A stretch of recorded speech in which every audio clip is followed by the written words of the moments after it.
नमस्कार. तर आज आपण आहे ना, ओल्या नारळाची बर्फी बनवतोय. अगदी झटपट होणारी 15 ते 20 मिनिटात होणारी ही बर्फी अचानक जरी गोड खायची इच्छा झाली तरी तयार होणार आहे. अगदी लहानांपासून मोठ्यांपर्यंत सर्वांनाच आवडणारी ही बर्फी कशी बनवायची, आपण लगेचच रेसिपीला सुरुवात करूया. सर्वप्रथम मी पॅन ठेवला आहे आणि पॅन हलकासा गरम झाला की त्याच्यामध्ये 2 नारळ आहे त्याचं किस करून घेतलेलं आहे. म्हणजे ग्रेटेड कोकोनट असतं ना, त्या पद्धतीने. आणि ते आहे ना पॅनवर घालून छान 2 ते 3 मिनटं आहे ना परतून घेतलेलं आहे. आणि 2 ते 3 मिनटं परतून झाल्यानंतरनी आपण त्याच्यामध्ये 2 चमचे इतकं तूप घातलेलं आहे. कारण नारळातलं जे जास्त मॉइश्चर आहे ना, तो थोडासा आपल्याला घालवायचा आहे. त्याच्यामुळे आपण तसंच पॅनवरती 2 ते 3 मिनटं परतून घेतलेलं आहे. आता आपण त्याच्यामध्ये तूप घालून आहे ना छान परतून घेतलेलं आहे. आता या स्टेजला आपण काय करूया, इथे मी आहे ना 3 मोठी वाटी इतकं खोबरं घेतलेलं आहे, म्हणजे खोबऱ्याचा किस घेतलेला आहे.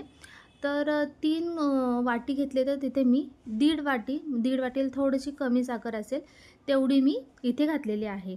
म्हणजे 3 वाटी खोबऱ्याच्या किसाला दीड वाटी इतकं साखर वापरलेली आहे. आणि साखर देखील छान एकत्र करून घ्यायची आहे. साखर हळूहळू मेल्ट होईल ना, तसं तसं मिश्रण बघा आणखी थोडंसं मऊसूत व्हायला सुरुवात होईल आणि एकत्र यायला सुरुवात होईल. अशाच पद्धतीने आपण आहे ना अगदी बारीक गॅसवरती 3 ते 4 मिनटं परतून घेणार आहोत. आता त्याच्यामध्ये 3 ते 4 चमचे इतका खवा घालून घेऊया आणि तो देखील एकत्र छान करून घेऊया. नारळ आणि खवा अगदी एकजीव झाला पाहिजे अशा पद्धतीने आपण एकत्र करून घेणार आहोत.